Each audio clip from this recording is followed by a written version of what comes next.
Diyos ko po, delikado si Marcoleta papalitan sa Blue Ribbon. Gumapang na si Kiko nahuli sa Senado. Ayan, syempre itong balitang ating matutunghayan ngayon ay nagmula kay Pinas News Insider. At ito po ang inyong lingkod na si BT na magbibigay ng reaksyon at komento dito sa video na ating matutunghayan ngayon. At huwag na natin pagtagalin at sabay-sabay na nating panoorin ang laman ng video na hatid sa atin ni Pinas News Insider at bibigyan natin ng reaksyon ng balitang ito. Pasok! Ito ang balita ngayon. Trending at pinag-uusapan ngayon sa mundo ng social media. Ang di man ay balitang kahit anong pilit mong pagtakpan ang iyong sarili para lang sa mata ng taong bayan, ikaw ay magaling at malinis. Hindi mo talaga mapipigilan. Lalabas at lalabas talaga ang buong katotohanan. Kapapasok lang na balita, Senate Blue Ribbon Committee Chairman Rodante Marcoleta tila binasag na ang katahimikan at tahasang sinampal ng katotohanan at tila kahihiyan si Senator Kiko Pangilinan matapos tila nagmamagaling di umano sa isinagawang pagdinig ng Senado tungkol sa kontrobersyal na flood control projects ng bansa na siyang sobrang nagpahirap sa maraming Pilipino. Gaano kaya katotoo ang balita na ito, mga kababayan? Ating alamin. Pero bago ang lahat, kung bago ka pa lamang sa aming channel, please huwag kalimutang mag-like, subscribe at i-click ang notification bell para mas maging updated ka pa lalo sa lahat pa ng bagong video na i-upload namin. At ito na nga, mga kababayan, hindi na nga nakapagpigil pa si Senate Blue Ribbon Committee Chairman na si Senator Rodante Marcoleta na magsalita na sa publiko matapos di umanong tila ininsulto ni Kiko Pangilinan ang isinagawang unang pagdinig nito kamakailan lamang tungkol sa kontrobersyal na flood control projects ng pamahalaan na siyang nagpahirap sa maraming Pilipino. Welta patahas ang pahayag ni Senator Rodante Marcoleta. And I quote, "Pagkakaintindi ko dyan, iniinsulto niya, Kiko Pangilinan, ako. Nakakaisang araw pa lang, nag-propose na siya, Kiko Pangilinan, ng isang independent investigative body. At ang inirekomenda niya pang mga pangalan, dating Ombudsman Conchita Morales. Hindi niya ba alam na ang Ombudsman ay talagang katakot-takot, korupsyon dyan? Pare-pareho silang naglingkod sa panahon ni dating Pangulong Pinoy. Kung kulay ang pag-uusapan dito, puro yelo na naman yan eh." Ay, tama! Alam nyo kasi kung yung suwestyon yan ni Kiko Maching ang papakinggan, walang mangyayari. No? Ewan ko nga ba kung bakit nanalo pa yan. Hindi, tutusin mga katunay. Kayo, binoto nyo ba yan si Kiko, mga katunay? Kasi ako nagtataka ako kung bakit nanalo pa yan. Oh, kung tutusin, hindi ko siya gusto. Parang ano ba to? Dinaan ba tayo sa ano? Dinaan ba yung mga bumoto sa kanya sa wow, dagat? Ganon? Parang sa advertisement lang tayo dinaan? Tapos, natuwa lang tayo, nag-viral yung wow, dagat. Okay na? Dapat hindi tayo bumabase sa ganon. Alam naman natin kung ano ang naging kapasidad ng mga dilawan. Pasensya na sa mga dilawan, no? No? Pasensya na. Kasi wala eh. Hindi ako sa akin para sa akin hindi ko gusto yung naging pamamalakad, no, nung sila. 'Di ba? Alam mo, talagang masarap talaga nung sila kasi napakaluwag. Pwede ka manigarilyo sa kanto, pwede ka manigarilyo sa jeep. Wala ganong batas na ano. Kaso nga lang, kabilaan ng ano nun. 'Di ba? Kabilaan ng nakakatakot nun. Ayaw na nating banggitin. Ito naman kasing si Kiko naman kasi, no, para sa akin, hindi ko siya trip. Yung mga paniniwala niya iba eh. Iba yung paniniwala niya. Parang mas pinaglalaban niya yung mali kaysa tama eh. Gaya nung kay Senator Robin Padilla. Yung isinusulong ni Senator Robin, 'di ba? Na makulong, 'di ba? Kahit bata, pwede ka nang makulong. Kung tutusin, totoo 'yun. 'Di ba? Kasi nga ang mga gumagawa ng krimen ngayon, pabata ng pabata. At ang mga matatanda, ginagamit ang bata para gumawa ng krimen. Kasi ang mga bata, hindi nakukulong kahit anong gawin. 'Di ba? So, ang ibig sabihin nito, ang pinaglalaban nila dito, kaya ayaw nila na makulong ang mga bata kasi parang biktima lang din sila. Mariusip. Nakakagawa sila ng ganung bagay, biktima sila, hindi nila alam ang ginagawa nila. Eh bakit yung mga matatanda, hindi na rin natin sabihin ganun? Hindi rin nila alam yung ginagawa nila kasi kaya gumagawa sila ng ganun. Kasi lasing sila, kasi nakadroga sila. Ganun na lang. Kung ganyan na nagiging pananaw nyo sa buhay, kita nyo yung nababasa nyo, napapanood nyo sa internet, yung mga bata, mga estudyante, binubugbog yung kapwa estudyante, sinasaksak yung kapwa estudyante. Sa tingin nyo ba, yung gumagawa nun, biktima din? Hindi, di ba? Kumbaga, may killer instinct na siya sa ganung edad pa lang, na dapat talaga niya, na dapat talagang puksain, dapat maparusahan. Kasi pag lumaki pa ng lumaki yan, wala na. Di ba? Ewan ko ba kung bakit ayaw nila sa batas ni Senator Robin na ganun. Takot na takot sila. Diba? Eh paano matatakot yung mga yun? O tapos eto. Diba? Tama naman sinabi ni Senator Marcoleta. Kukulay ang pag-uusapan dito, puro yelo na naman. O. Ay, puro yelo. Ay nako. Quote, sa isang panayam, walang pagdadalawang isip na ipinahayag ni Senator Rodante Marcoleta ang tila di umano pang iinsulto ni Kiko Pangilinan sa ginawang pagdinig ng Senado patungkol sa di umanong korupsyon na nangyari sa flood control project ng pamahalaan nang mag-propose ito na gustong gumawa ng isang independent investigative body. Narito ang full video ni Senator Rodante Marcoleta kung saan walang pagdadalawang isip na inihayag niya sa publiko ang kanyang naging saloobin. Gagawa pa siya ng independent na pag-iimbestiga, si Kiko. Nandiyan na nga si Senator Marcoleta eh. Ano ba, parang wala kayong tiwala kay Senator Marcoleta na kaya niya yan? Parang sinasabi nyo dito, dati kaming senador. Alam namin yan, kaya namin yan. Hindi kaya ni Marcoleta yan kasi bago lang yan. Mariusip. Kung tutuusin nga po, sa tagal nyo ng pagiging senador, sir ha, pasensya na po. Hindi po ako na-satisfied sa mga ginawa nyo. Diba? Kumpara naman po kay Senator Marcoleta. Si Senator Marcoleta, congressman pa lang, diba? May pinapatunayan na. Kaya nga ho nanalo yan eh. Diba? Naumani naman ang samut-saring komento sa mundo ng social media. Narito't sabay-sabay nating panoorin ang full video. Lumilitaw na, ito, si Senador Francis Pangilinan ay nagsabi na siguro mas maganda meron tayong independent commission na mag-iimbestiga sa flood control project. Ang ibig mo sabihin, iba pa doon sa Blue Ribbon Investigation? Commission to eh. Ganon. At ito ay nauna, ay sinabi naman ni Senador Kiko Pangilinan, mas maganda siguro merong ipatupad na tayong isang batas. Magtayutan na tayo ng Independent People's Commission. Ba? Oo, para yung flood control project ay imbestigahan na natin. Para kasing ano to eh, si Senator Kiko, ayaw niya ng gusto niya nakabukod sila. Ayaw nilang makisama. Kaya gumagawa sila ng independent. Independent People's Commission. Kaya sa isip ko, hindi kaya ito yung, para bang nagtatayo ka ng bahay dito, Sen, di ba? Tapos nakita lang po ang masasapawan, tayo rin tayo. Parang sinasabi niya, magtatayo ng bahay. Sa isang bahay, nagtayo sila ng bahay, isang pamilya sila. Pero parang hindi niya gustong magsama-sama sila, kaya magtatayo ko ng sarili kong bahay. Tapos magkatabing bahay lang sila. Parang lokohan lang. Naglagay ng ito mga plano-plano. Tapos ito yung mga magtatayo. Sino ang mga magtatayo? Ito po. Si minungkahi ni Pangilinan na pangunahan ng komisyon ni dating Ombudsman Conchita Carpio Morales. Kasama pa si dating DPWH Secretary Rogelio Singson. At isasama pa si Baguio City Mayor Benjamin Magalong. Ang ibig sabihin nito, Senjen, hindi lang plano ang nilatag eh. Meron pang detalye, di ba? Kung ano yung... So, bukod na investigating body ito? Ito, independent body na ito. Mukhang, sa tingin ko, bilang isang karaniwang mamamayan, baka magulo, mag-conflict. Kasi meron ng... Di ba? At magulo ang mandate ng Senate Blue Ribbon Committee ay talaga namang mag-imbestiga. At saka nandoon na yung Blue Ribbon, bakit kailangan niya pa maging independent?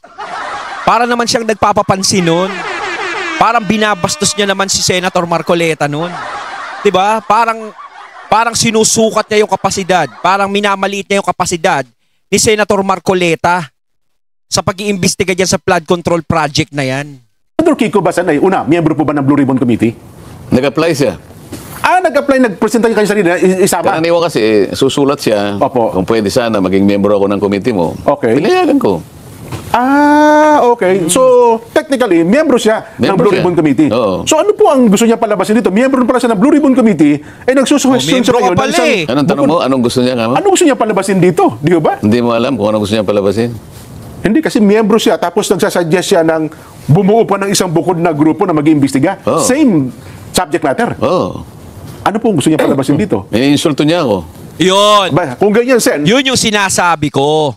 Binabastos niya si Senator Marcoleta. Harap-harapan. Kung tutusin talaga dyan sa Senado, merong may ayaw kay Senator Marcoleta at isa na yan. Kasi kung nirerespeto mo si Senator Marcoleta bilang chairman ng Blue Ribbon Committee, hindi na para umarte ka ng ganyan, nagagawa ka ng sarili mo. 'Di ba? Parang pinamumuka niya nga kay Senator Marcoleta na ikaw, Senator Marcoleta, hindi mo kayang imbestigahan yan. Pinapangunahan niya na agad. 'Di ba? Baka ito sasabihin lang nito pag siya ay nag-imbestiga eh. Sana all may bilyon. Sana all yumaman. Sana all kumita. Huwag mo kaming daanin sa sana all, sir. No? Hindi madadaan sa sana all yan. Nandiyadyaan na si Senator Marcoleta.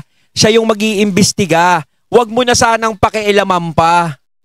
At miyembro ka din pala ng Blue Ribbon Committee. So bakit? Bakit? Papapil ba? Kailangan maging bida? Makikipagpagalingan ka kay Senator Marcoleta na sasabihin mo, I'm better than him. Parang ganun ba? halimbawa ako, hindi naman ako miyembro ng Blue Ribbon Committee bilang isang mamamayan. Pwede ka bang sabihin sa kanya na, Senador Kiko, baka pwedeng bumitaw ka na sa Blue Ribbon Committee? Kasi kung chairman kayo, Parang inaamin niya na hindi niya kaya eh. saka wala siyang tiwala sa committee. Yun pa, yun Hindi, po. manawagan ka. Baka Ayun, nakikinig siya. Baka nakikinig po kayo, Madam Sharon Cuneta. Pakikausap nyo naman po si Senador Kiko Pangilinan.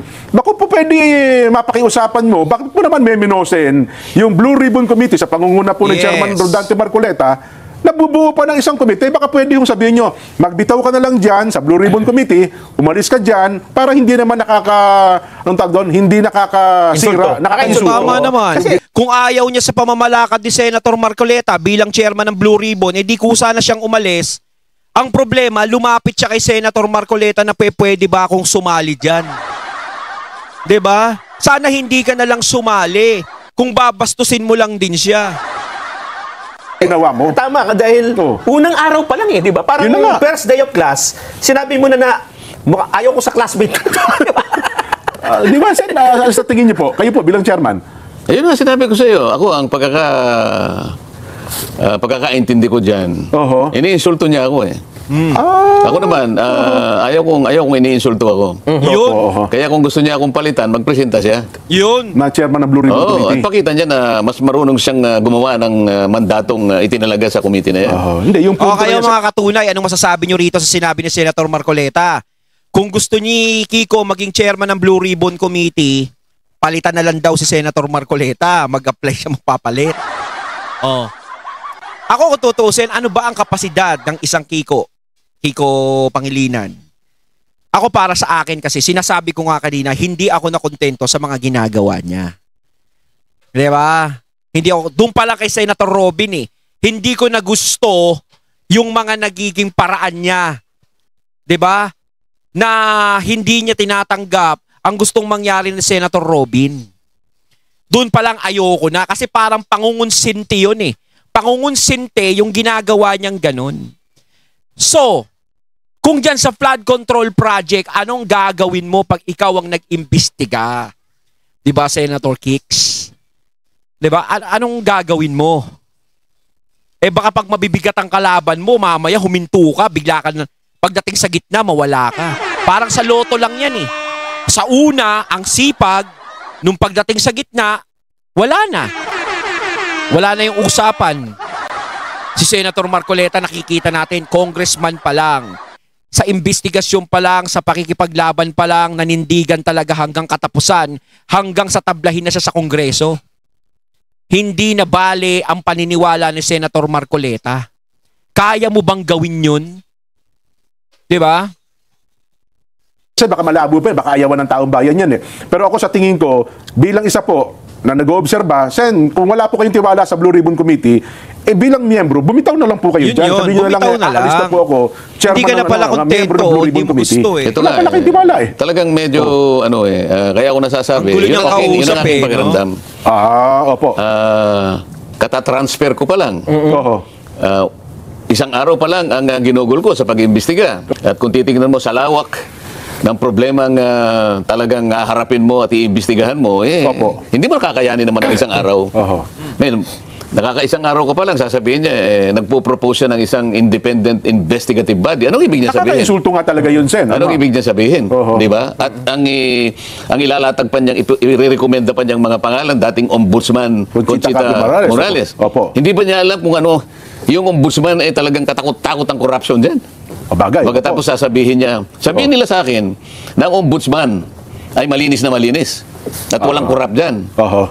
Ako diretsahan ako eh. Lalo ng partikular nung Sa, kay Secretary Babe Singson, wala akong ano dyan. Opo, Dahil opo. hindi ko naman talaga siya kakilala. Maaring makakagawa siya ng mabuti rin para sa bansa. Kaya lang, pare-pareho silang naglingkod sa panahon ni dating Pangulong Pinoy eh. Oho. Kung kulay ang pag-uusapan dito, puro yelo na naman yan eh. Pero ako naman siguro, Sen, in fairness, Parang sa tatlong nabanggit, baka naman walang kinalaman doon sa panukala ni Senador Kiko. Di ba? Nabanggit lang yung pangalan, pinupropose niya eh. Ang talagang una best dito na, well, sabi niyo nga, nakaka-insulto talaga, yung Senador Kiko Pangilinan. Di ba? Sa tingin ko, ano yan, yung statement Hindi na lamang yung committee niya ang ayusin niya kasi nagpapakadalubhasa siya na ayusin niya yung agrikultura ng ating bansa. Yan. Okay, Oo, ba? sapagkat ang dapat tama. mong tulungan ay yung mga kapuspalad na mga magsasaka ngayon na hindi na nila malaman kung magtatanim pa sila ng palay o hindi. Oo, bakit hindi yun ang tutukan niya, di ba? Yung agrikultura. Total, yun naman ang gusto niya talaga eh. Bakit dito umiipal pa siya kay Senator Marcoleta? Oo. Anong gagawin mo ngayon? Napakahirap na ng kalagayan ng mga magsasaka ngayon. Hindi na nabebenta yung kanilang mga palay sa halagang kikita sila. Oho. Isip-isipin mo, anong kalagayan ng agriculture sa bansa natin ngayon? Kung tawagin subsistence farming. Subsistence farming. Alam mo kung ano ibig sabihin ng subsistence farming? Ano po ibig sabihin, Sen? Nagsasaka ka para mabuhay ka na lang. Wala ka nang may bebenta para sa ganun sarili mo na kumita lang. ka. Oho. Baga, wala Ang buhay na. lang ng pamilya Parang mo. Ito, makakain ka lang, makabenta ka lang, makakain ka lang ngayon, okay na. Hindi na yung para tumubo ka pa. Hindi na gano'n yung katulad ng dati. Kaawa-awang kalagayan ng agriculture sa ating bansa. So, survival yan, Sen, pag ganyan. Pagkatapos siya yung kumuha ng agriculture. Oho. Ang una mong tingnan ngayon, kung talagang pinuntahan niya yung buong Pampanga, sige, Ayan. halos binibili na lang 12 pesos per kilo ang palay. Yung hindi nabilad. Yung nabilad, nabilad 11 to 12. Yung hindi binilad, 7 to 8 pesos per kilo. Yan. Mas maganda yan, no? Kung ano na lang, para magkaalaman na lang mga katunay, magdebate na lang sila one-on-one ni Kiko tsaka si Senator Marcoleta. Masarap siguro panoorin nun. Tignan natin kung tatagal to si Senator Kiko kay Senator Marcoleta. Doon malalaman yan. Dadalhin ang magsasaka. Oho. Habulin mo nga Wala pa Senator siya- Wala pa siya may Marcoleta. lalatag kung anong gagawin niya. Pakikialaman niya itong Oho. magtatayo ng independent investigative body. Naku. Hindi, subukan mo. Oho. Di ba? No? Kasi parang pagmamarunong na lang yun Senator Marcoleta eh. Nagmamarunong na lang siya nun eh. Di ba? makarating sa kanya. Kung wala ka palang tiwala doon sa komite. Yun daw kanyang proposal na yun ay nanggaling sa panukala ng isa pa. Oo. Na mag-create ng isang independent People's Commission. People's Commission naman. Oo. Wala silang tiwala pala sa Blue Ribbon Committee. Questionin nila. Ayun, Diba? naman. Yun ang Pwede naman proseso. kaming magdebate doon. Yun! Kung pamamaraan ko, halimbawa, Ayan, ha? ayaw nila. Magdebate tayo. O ayan ha. Nagbitaw na ng salita si Senator Marcoleta. Kung ayaw nyo ng pamamaraan ng Blue Ribbon Committee, hinahamon kayo magdebate ni Senator Marcoleta. Palagan nyo. Hindi yung ganyan, yung puro forma lang. Si Senator Marcoleta, game yan. Kung gusto nyo ng debate, dyan nyo subukan para magkaalaman. Ayan o, sumagot na si Senator Marcoleta. Kumbaga, sagot nyo na lang ang hinihintay. Kung wala kayong tiwala sa kapasidad niya, di ba? Eh di subukan nyo siya, di ba? Hinihingi ng pagkakataon, di ba? Hindi naman nagsasalita sila eh. Hindi, kung magpo-propose kayo na hindi naman yun naiintindihan ng mga... Hindi, ako siguro, Sen, alam nyo, natakot sila sa nangyaring ito eh. Kasi ang tao, in fairness, so 100, parang 1,500 po pabor sa inyo eh. Pangit yun sa 100 tao, 1,500 ang pabor. Ibig ko sabihin, yung unang dating kayo sa Senado, Sen, mukhang iba agad ang dating eh. Yung tao kasi parang, sabi Malakas nila, ang nabuhayan impact kami ng pag-asa. Meron palang ganito, pwede palang gawin ng ganito. Ako muna. At saka nagkaroon talaga ng pag-asa yung mga tao na si Senator Marcoleta napasok sa Senado at naging chairman ng Blue Ribbon. Nagkaroon talaga ng malaking pag-asa, naging kontrobersyal si Senator Marcoleta. Marami talagang may gusto sa kanya na mapunta siya sa Blue Ribbon Committee dahil maraming tao na gustong maimbestigahan ang mga nangyayaring hindi maganda sa gobyerno. Eh wala namang nakakagawa masyado nun. Si Senator Marcoleta lang ang pinagkatiwalaan uli ng mga tao na maluklok dyan sa Senado at maging chairman ng Blue Ribbon. Dahil expected ng mga tao na lulutasin lahat ni Senator Marcoleta ang lahat ng mga naging problema dito sa gobyerno natin. Oo. Ang analysis ko dyan, Jen, ang tingin nila dito ay ang tinitingnan nila dito yung 2028 election eh. Oo. Kasi mukhang nasapawan na sila ng Rodante Marcoleta. Yun. So hindi sila makaangat-angat ngayon. Sabi nila, paano tayo aangat ngayon sa 2028? Paano tayo magpapakitang gilas? Nasapawan tayo. Ang mainit na issue ngayon, flood control. Paano natin ipapasok yung agriculture? Ikaw, anong ipapasok mo? Hindi, flood control din kasi ito mainit. Oo, binigay nga sa akin ng Blue Ribbon. Kapit sa Kasalanan ko ba bayan, yun? Oo. Oo. Yun na Wala namang, hindi naman sila nag-apply siguro ron. Oo. Oh, nung ako, sabi ko, pwede nyo bang ibigay sa akin yan? Wala Ayan. namang kumontra. Oho. Tinatanong ako kasi. Sabi ko, gusto ko sana yung Blue Ribbon. Oo, po naman.